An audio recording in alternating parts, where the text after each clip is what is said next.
একটি সুস্থ শিশুই গড়ে তুলতে পারে একটি সমৃদ্ধ বাংলাদেশ। কিন্তু আপনি কি জানেন, সামান্য একটু অসচেতনতা আপনার শিশুর চোখের আলো কেড়ে নিতে পারে? হ্যাঁ, আমরা বলছি ভিটামিন এর অভাবজনিত সমস্যার কথা। তবে চিন্তার কিছু নেই। আগামী 28শে জুন 2026 রোববার দেশজুড়ে পালিত হতে যাচ্ছে জাতীয় ভিটামিন এ প্লাস ক্যাম্পেইন গি। ভিটামিন এ শুধু শিশুদের দৃষ্টিশক্তি ভালো রাখে তা নয়, এটি শিশুর শরীরের রোগ প্রতিরোধ ক্ষমতা বহুগুণ বাড়িয়ে দেয়। ডায়রিয়া, নিউমোনিয়া বা হামের মতো মারাত্মক রোগের বিরুদ্ধে লড়াই করতে শিশুকে শক্তি যোগায় এই ভিটামিন। অথচ আমাদের দেশে এখনও অনেক শিশু পুষ্টির অভাবে রাতকানা রোগসহ বিভিন্ন জটিলতায় ভোগে। আর এই ঝুঁকি থেকে আমাদের ভবিষ্যৎ প্রজন্মকে মুক্ত রাখতেই সরকারের এই বিশেষ উদ্যোগী। এবার আসুন জেনে নেওয়া যাক, আপনার শিশুকে কোনো ক্যাপসুলটি খাওয়ানো হবে। বয়স অনুযায়ী ক্যাপসুলের রঙে রয়েছে ভিন্নতা, যা আপনার জানা থাকা জরুরি।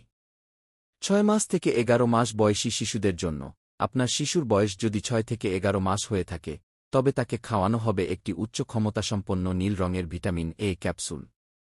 12 মাস থেকে 5 বছর ঘন 7 মাস বয়সী শিশুদের জন্য, আর যদি শিশুর বয়স 1 বছর থেকে 5 বছরের মধ্যে হয়, তবে সে পাবে একটি উচ্চ ক্ষমতাসম্পন্ন লাল রঙের ভিটামিন এ ক্যাপসুল। বিশেষ সতর্কতা রাখবেন, শিশুকে খালি পেটে ক্যাপসুল খাওয়ানো যাবে না। অবশ্যই ভরা পেটে কেন্দ্রে নিয়ে আসবেন এবং জোর করে বা কান্নারত অবস্থায় ক্যাপসুল খাওয়ানো থেকে বিরত থাকুন।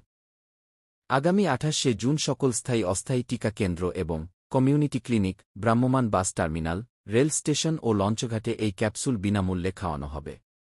সরকারি নির্দেশনায় দক্ষ স্বাস্থ্যকর্মী ও স্বেচ্ছাসেবীরা আপনার শিশুর সুরক্ষায় নিয়োজিত থাকবেন। তাই আপনার ব্যস্ত শিডিউল থেকে মাত্র 10টি মিনিট সময় বের করে আপনার শিশুকে নিকটস্থ কেন্দ্রে নিয়ে যান।